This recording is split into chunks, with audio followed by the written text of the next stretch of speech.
অবৈধ বিল্ডিং, যার কোনো পারমিশন নেই, যার কোনো এনওসি নেই, যে কারখানাতে আগুন লেগেছে লেদারের পার্টসের কারখানা, সেখানে ট্রেড লাইসেন্স নেই, ফায়ার লাইসেন্স নেই, এরকম গুচ্ছ গুচ্ছ বাড়ি এবং ব্যবসা গজে উঠেছে এই লাস্ট 15 বছরে মমতা ব্যানার্জি সরকারের আমলে।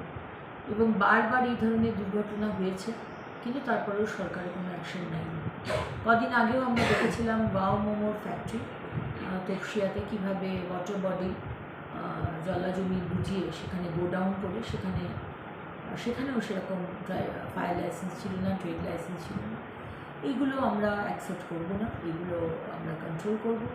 এবং গতকালই আমি আমার ডিপার্টমেন্টকে বলে দিয়েছি, যাদের যাদের পেপার নেই, বাড়ির পেপার নেই, এনওসি নেই, ফায়ার লাইসেন্স নেই, ইমিডিয়েটলি নোটিশ পাঠাতে, তাদেরকে নির্ধারিত সময় দিতে, তারা ফায়ার লাইসেন্স করে নিক, তারা যা যা ডকুমেন্টস নেওয়া দরকার বা যা যা কাজ করা দরকার আমাদের সরকারের নিয়ম মেনে সেগুলো করে নিক, টাইম দেওয়া হবে। আর যদি এরকম হতে পারে বাড়িরই কোনো এনওসি নেই, আমাদের কাছে হয়তো ডকুমেন্ট নেই, তাদের কাছে জিজ্ঞেস করা হবে বাড়ির ডকুমেন্ট আছে কি না। যদি দিতে পারে ওয়েল অ্যান্ড গুড, যদি না দিতে পারে উইল টেক অ্যাকশন। কিন্তু এই ধরনের ঘটনা যেটা আগে 15 বছর এবং তার আগে 34 বছর ধরে এসেছে, টিএমসি সরকার টেবিলের আন্ডারে ডিলিং বা ফেভারিটিজম বা তৃণমূলের ক্যাডারগুলির ক্ষমা করে দেওয়া বা টাকা নিয়ে, ব্রাইব নিয়ে, ঘুষ নিয়ে অ্যালাউ করে দেওয়া, সেটা কিন্তু শুভেন্দু অধিকারী। আমি আমার ডিপার্টমেন্ট থেকে প্রস্তাব পাঠাবো চিফ সেক্রেটারি এবং অনারেবল চিফ মিনিস্টারকে, যে এই ধরনের ঘটনা, যেখানে যার বাড়ি গতকালের ঘটনার মতো, এটা তারই বাড়ি, এমন না যে তিনি ভাড়া বাড়িতে ছিলেন, তারই বাড়ি, এবং সেই বাড়িতে 4 তলাতে উনি থাকেন এবং তার 2 তলাতে তিনি কারখানা করেছেন, সেখানে এমন তার ইউজ করা হয়েছে, ইলেকট্রিকের তার, যে তার অত কারেন্ট নিতেই পারে না। সুতরাং ইলেকট্রিক বিল বাঁচানোর জন্য এই ধরনের নিয়ম না মেনে কাজ করা, যার জন্য 2টো মানুষের প্রাণ গেল আর 3টে মানুষ অত্যন্ত সিরিয়াস কন্ডিশনে ন্যাশনাল মেডিকেল কলেজে ভর্তি। সেখানে সরকার ডিসাইড করবে কি কম্পেনসেশন দেবে, কিন্তু তার আগে যাদের দোষে মানুষের প্রাণহানি হবে বা অ্যাক্সিডেন্ট হলো, অসুস্থ হলো, ক্ষতি হলো, তাহলে সেই মানুষটাকে কিন্তু ক্ষতিপূরণটা দিতে হবে। তার প্রপার্টি সব কিছু কনফিসকেট করে সরকার যার ক্ষতি হলো বা যার মৃত্যু হলো তার ফ্যামিলিকে কম্পেনসেশন দেওয়া হবে। এই প্রস্তাবটি আমি সম্মানীয় সিএম। যারা লক্ষ্মীর ভাণ্ডার পাচ্ছিলেন তারা সবাই অন্নপূর্ণা ভাণ্ডার পাবেন। আমি আবার রিপিট করছি, যারা লক্ষ্মীর ভাণ্ডার পাচ্ছিলেন তারাই সবাই আবার অন্নপূর্ণার ভাণ্ডার পাবেন। এদের মধ্যে যাদের নাম বাদ গেল 2 লাখ মতো, তাদের অ্যানালিসিস হবে, তাদের নাম ইমিডিয়েটলি বাদ যাবে না, তাদের অ্যানালিসিস হবে, কাদের নাম মারা গেছে, সে তো আর লক্ষ্মীর ভাণ্ডার বা অন্নপূর্ণার ভাণ্ডার, লক্ষ্মীর ভাণ্ডার পেয়ে এসছে, অন্নপূর্ণার ভাণ্ডার সে পাবে না। কেউ যদি বাংলাদেশের সিটিজেন হন, নাগরিক হন, বা বার্মা, রোহিঙ্গা, সে তো আমাদের অন্নপূর্ণার ভাণ্ডার পাওয়ার তার যোগ্যতা নেই, সুতরাং তারা পাবেন না।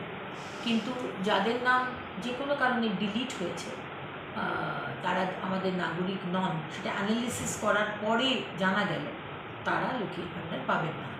এর থেকে আলাদা করে রাখা হয়েছে যারা ট্রাইব্যুনালে আপিল করেছে, যাদের নাম কাটা গেছে এবং যারা ট্রাইব্যুনালে আপিল করেছে, তারা কিন্তু এখনও লক্ষ্মীর ভাণ্ডার পাবেন, তাদের নাম কিন্তু কাটা যাবে না, বিকজ তারা আপিল করেছেন, তারা প্রসেসে রয়েছে।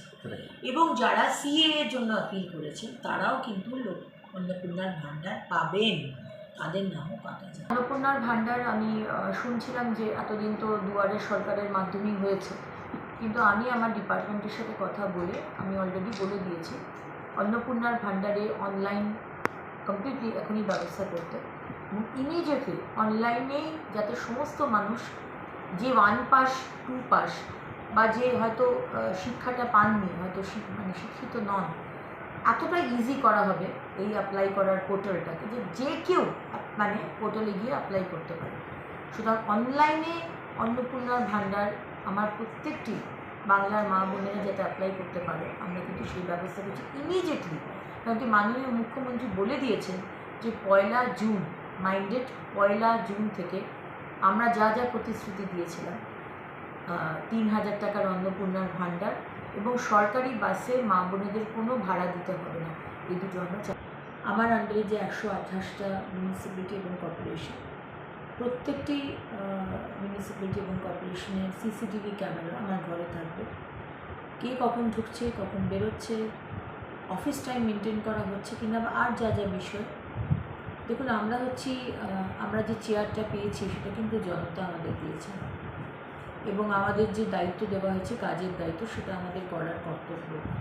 সুতরাং প্রত্যেকে নিজের কাজটা যদি ঠিকমতো আমরা করি, তাহলে কিন্তু রাজ্যটা অনেক দূর এগিয়ে যেতে পারে। আমাদের অন্যদের দিকে দেখতে হবে না, নিজের কাজটাই শুধু সুষ্ঠুভাবে করতে হবে। মনিটরিংটা এতদিন ছিল না, এবার থেকে কিন্তু এই সরকারের মনিটরিং শুরু হবে। তারপর কেন মহিলা বেরোচ্ছে, আমাদের উপর অত্যাচার হয়েছে, কিন্তু আগের সরকার বলেছে আমাদের চরিত্র নিয়ে কাটাছেঁড়া করা হয়েছে। সুতরাং আমি একজন সাধারণ মহিলা হয়ে আমার মহিলা বোনেদের বলতে চাই, মাথা উঁচু করে বাঁচব, যেখানে যখন বেরোবার হবে, দরকার হবে, তখন বেরোবো। যা খাবার ইচ্ছে হবে খাবো, যা পোশাক পরার ইচ্ছে হবে পরবো। আমাকে কেউ মরাল পুলিশিং কেউ করবে না। আর পুলিশের কাছে গিয়ে যে পুলিশ আগে এফআইআর নিত না, আগে অত্যাচার আমার ওপর হয়েছে, আমার সন্তানের উপর, কিন্তু বলা হতো মিউচুয়াল করে নেবার জন্য, 0 এফআইআর, যেখানেই যাবে পরে ইনভেস্টিগেশন হবে। আগে মহিলার যে কমপ্লেন